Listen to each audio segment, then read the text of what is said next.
Para comprender el concepto de la moral, lo vamos a abordar desde una perspectiva laica, porque es común abordar este concepto pero desde una tradición judeocristiana. Es decir, cuando les preguntamos a las personas qué entienden por moral, inmediatamente tienden a relacionarlo con la religión. Sin embargo, en este curso, el concepto de moral será abordado desde una perspectiva laica. Clara Inés Ríos Acevedo lo retoma este concepto de la moral desde una perspectiva kantiana y va a decir que tiene dos acepciones. Por un lado, la moral se puede entender como el móvil frente al comportamiento humano, es decir, cuál es la razón implícita, el motor que hace que tú te comportes de una determinada manera. ¿Cuál será ese móvil? Kant dice que algunas personas actúan teniendo como móvil la conciencia del deber, es decir, yo cumplo las normas porque comprendo la razón de ser de las mismas, entonces por virtud intrínseca yo las acato. Pero otra forma para actuar, otro móvil, es el de el temor al castigo. Yo cumplo con esta normatividad, pero es porque realmente hay una multa que me puedan dar si no la acato. Para poner un ejemplo, podemos pensar en el caso de Medellín. Por ejemplo, se puede mirar este asunto de las fotomultas y cómo hay personas que reducen la velocidad de su carro a niveles que son permitidos por la ley cuando están al lado de una cámara. Mientras que si no se encuentra al lado de esa cámara, empieza a subir la velocidad de su carro.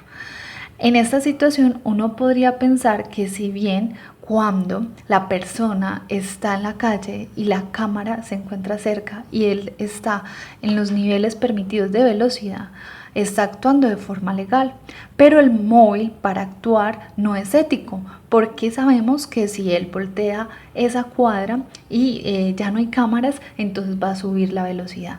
Quiere decir que el móvil para el acatamiento de esa ley era el temor al castigo, la multa que eso podría representar. De manera que cuando hablamos de la moral desde esa perspectiva, lo hacemos pensando entonces en esa actitud ética que se tiene frente al cumplimiento de la norma. Otra de las acepciones de la moral viene a ser como un conjunto de leyes que son creadas por el ser humano para regular su comportamiento en la sociedad. Recordemos que, como dice Clara Inés Ríos Acevedo, hay dos distinciones que se pueden hacer para comprender las leyes del universo. Estas son las leyes de la naturaleza y las leyes de la moral.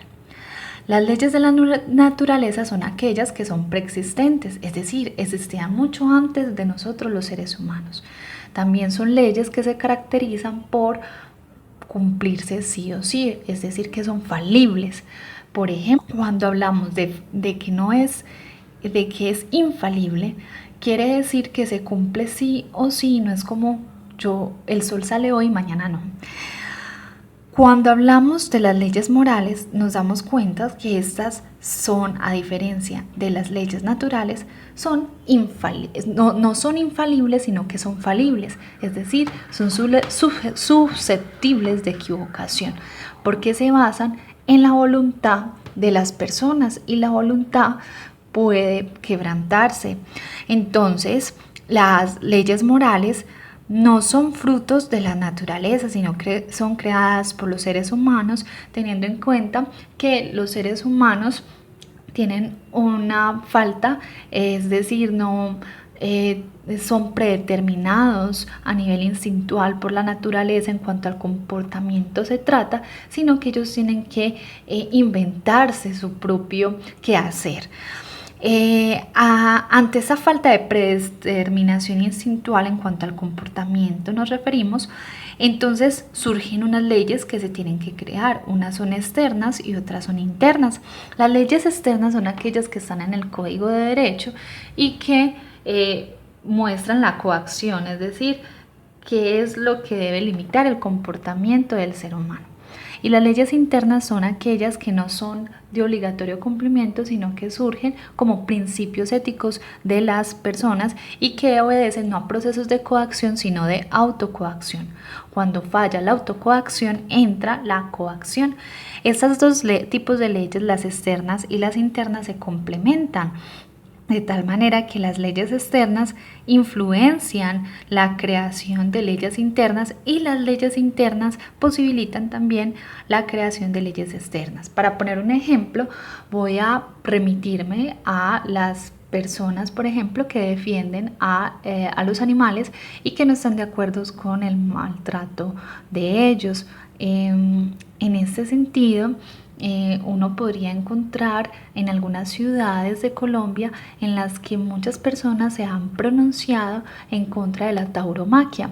Entonces, frente a esta situación, muchos ciudadanos que tenían como legislación interna, como principio ético, no maltratar a los animales, en este caso a los toros, entonces se fueron reuniendo, manifestando, de tal manera que lograron que esto se llevara a debates vía, por ejemplo, congreso, asambleas, para que se pudiese tomar una decisión legislativa que protegiera a estos animales. Entonces, un principio ético pugnó por alcanzar la esfera de lo legal y en este caso del derecho.